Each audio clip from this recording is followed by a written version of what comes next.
Hello everyone and welcome to the Path to 1 Million. This would be episode 84.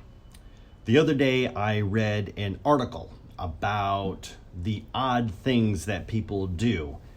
The intent of the article wasn't necessarily so much to do something odd just to do something odd. Like before I talked about Howard Hughes and how he would make sure that every single day at 3 o'clock somebody put a cheeseburger in a tree outside of his window.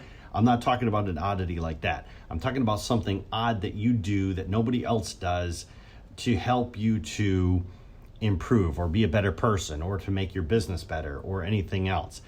And I remembered I was going back in time trying to think of when I made a decision that I know some people thought I was odd. And interestingly enough, it took me back to high school. I remember in high school, it was in 10th grade, and we had to pick an elective to take for the year. And I knew within probably 1/10 of a second which elective it was that I wanted to take. That was a typing class.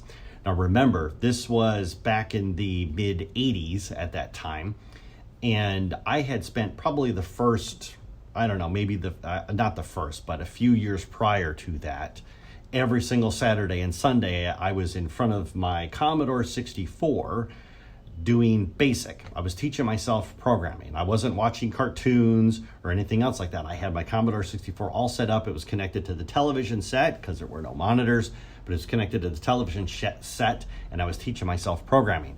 And I remembered that everything for me was hunt and peck. It was very slow, made the learning process very arduous. However, when I got to 10th grade, I already knew that computers were going to be a part of my life. I did not understand or know what part that they were going to play, but I knew computers were going to be part of my life. Now, if you think about it, back then, when you took a typing class, it wasn't even typing on a computer. It was typing on an actual typewriter. We had a computer lab with some computers in it, and those computers cost the school a pretty penny. But everybody, I remember them making a big deal because they had gotten rid of their old manual typewriters. Now we had electric typewriters. So this was a pretty big deal, and I was the first one to use the typewriter that I had. Most of the people that were in that class that were around me took the typing class because they thought it would be some kind of an easy A or an easy B, or they had some kind of hole in their schedule to fill. So they were just going to take the typing class just to take it. But for me, I saw this class as being an avenue towards something that was going to be a big impact on my future. And I remember telling some people how excited I was to take typing class, and I got some eyebrows about that, because if you think about it, if you're saying that you're going to be an engineer, or you're accelerating in math, or you're going to be in science, the last thing you do is sit down in front of a typewriter and actually write.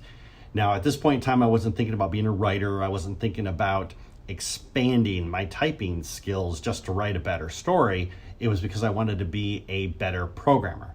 Something odd that I was doing to improve myself, to give myself a skill set that I could take with me into the future. Interestingly enough, when I have conversations with people, we talk about high school, and granted, a lot of people bag on high school and how it didn't prepare them for life and all this other crap. They always sit there and say, yeah, I didn't get anything out of high school that really helped me out in life.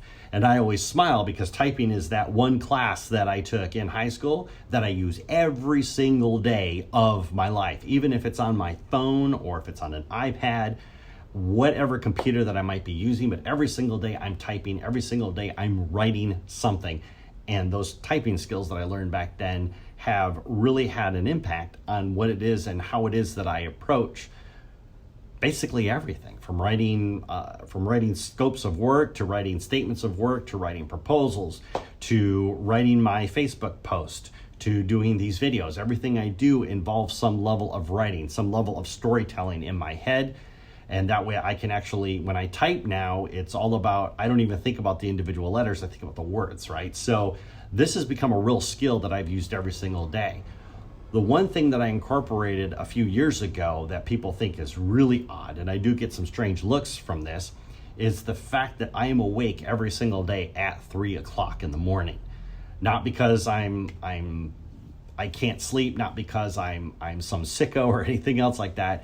It is because I learned in one of my preliminary business classes that I took was that if you don't have enough time in the day, it's probably because you're not managing your time correctly, which I think a lot of people are guilty of, but also simply because of the fact that maybe what you want, you really don't want. And I started thinking about that, and the guy actually said, for instance, in his class when he built his business, he started getting up every single day at 3 o'clock, because between 3 o'clock and 7 o'clock, he could get so much work done. Because nobody was texting him, nobody was emailing him, nobody was bothering him. That's what he said every single day at 3 o'clock. And I remember the reaction in the class, and people were like, man, I didn't even know 3 o'clock in the morning existed.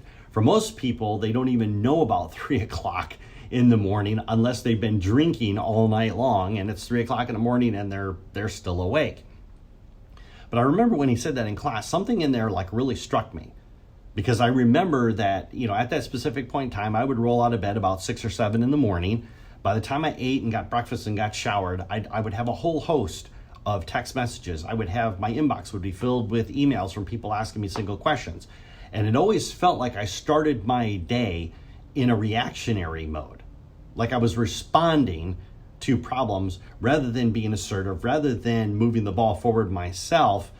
I was always in this pure reactionary mode.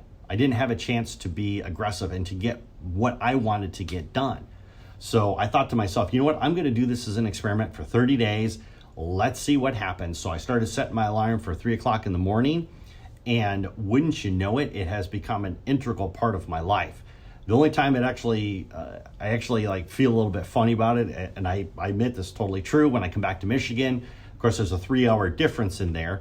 So when I'm waking up at 6 o'clock in the morning in Michigan, it's 3 o'clock California time. But for some reason, when I wake up and see the sun, I'm thinking, man, I've slept half my day away, which is actually kind of true, because one of those things that I've come to realize is that by getting up at 3 o'clock in the morning and doing what needs to be done and getting work done and moving the ball forward, like for instance, doing these Facebook videos, by the time it hits noon, I've already put in a full day.